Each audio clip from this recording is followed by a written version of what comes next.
ताज्या बातम्यांसाठी पाहत रहा तीचा सागर न्यूज। राज्यात मोठी बातमी, एनडीए सोबत की महाविकास आघाडी सोबत?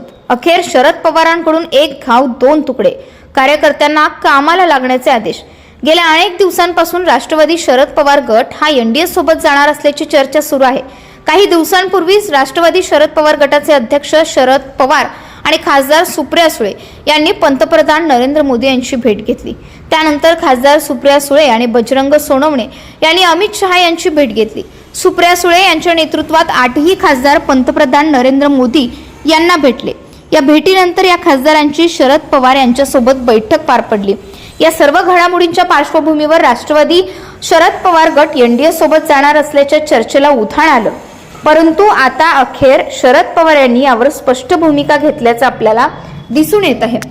सूत्रांकडून मिळालेल्या माहितीनुसार आपण विरोधातच आहात, जोमाने काम करा, असा स्पष्ट संदेश शरद पवार यांनी कार्यकर्त्यांना बैठकीत दिल्याची माहिती समोर आली।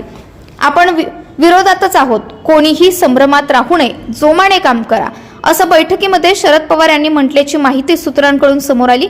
शरद पवार यांच्या या विधानामुळे आता महाविकास आघाडीतील संभ्रम देखील दूर होण्यास मदत होणार।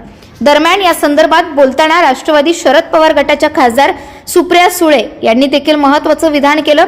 राष्ट्रवादी काँग्रेस पक्षाच्या 2 दिवसीय बैठकीत सुप्रिया सुळे यांच्याकडून महत्त्वाची बाब अधोरेखित करण्यात आली। राज्याच्या विविध जिल्ह्यातील जिल्हाध्यक्षांकडून पक्ष एनडीए सोबत जाणार आहे का, याबाबत सवाल उपस्थित करण्यात आला। यावर बोलताना सुप्रिया सुळे यांनी नुकत्याच पार पडलेल्या संसदीय अधिवेशनातील आपल्या सरकार विरोधी भाषणांकडे पदाधिकाऱ्यांचे लक्ष वेधले। सर्वसामान्यांच्या प्रश्नावर आपण सभागृहात ज्या प्रकारे लढत आहात त्याचप्रमाणे रस्त्यावरील देखील लढाई लढायची आहे। सध्या जिल्ह्यात जी रिक्त पदे आहेत ती तातडीने भरा आणि कामाला लागा।